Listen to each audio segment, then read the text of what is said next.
melewati tempat ini, sifatnya begini dan begitu. Diceritakan oleh Ma'bad sekilas. Apa kata Abu Ma'bad? Ceritakan kepadaku tentang orang itu, wahai Ummu Ma'bad. Penasaran jadinya suaminya. Apa kata Ummu Ma'bad?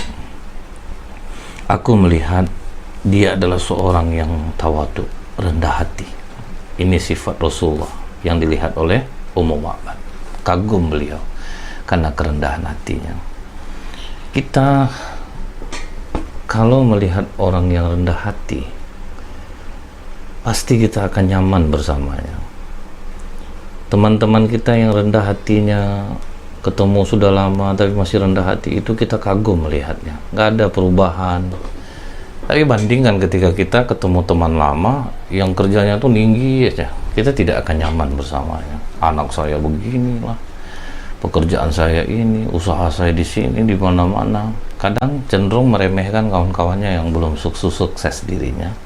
Walaupun dia kaya, orang tidak akan memandang dirinya. Tapi kalau orang yang rendah hati, Allah akan mengangkat derajatnya. Maka Rasulullah mengumpamakan orang yang rendah hati, Allah akan mengangkat derajatnya. Rasulullah mengumpamakan dengan tangannya.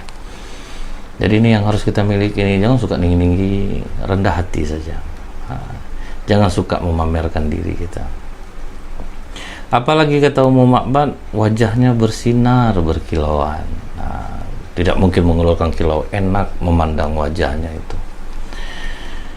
Orang yang rendah hati, wajahnya akan enak untuk dipandang. Orang yang tinggi hati itu kan kelihatan dari wajahnya itu songong, kemudian ada sinar-sinar keangkuhan di wajahnya. Apalagi kata Ummu Ma'bad, budinya baik, budi pekertinya itu baik, badannya tegap, indah, kepalanya itu pas sesuai. Jadi proporsional Rasulullah ini, kepalanya itu sesuai dengan bentuk tubuhnya. Jadi kan kadang kita ini yang tidak proporsional lah, tapi Rasulullah itu proporsional, kepala sama tubuh itu ideal. Apalagi kata Ummu Ma'bad, wajahnya sangat tampan. Makanya Ummu Ma'bad inilah riwayat dia yang paling lengkap tentang bentuk fisik Rasulullah SAW. Matanya elok, hitam dan lebar. Alis dan bulu mata lebat tapi halus. Suaranya bergema, indah berwibawa. Lehernya panjang ideal, jenggotnya tumbuh tebal, kontras sesuai warna rambut yang rapi. Kontras nih, rambut sama jenggot tuh kontras, cocok lah Rasulullah itu dengan jenggotnya yang tebal. Rata pinggir-pinggirannya, nggak ada yang compang-camping. Rambut Rasul itu rapi, jenggotnya bersambung di antara rambut langsung jenggot. Makanya ada orang nih yang pas banget mukanya itu kalau dia berjenggot rambutnya.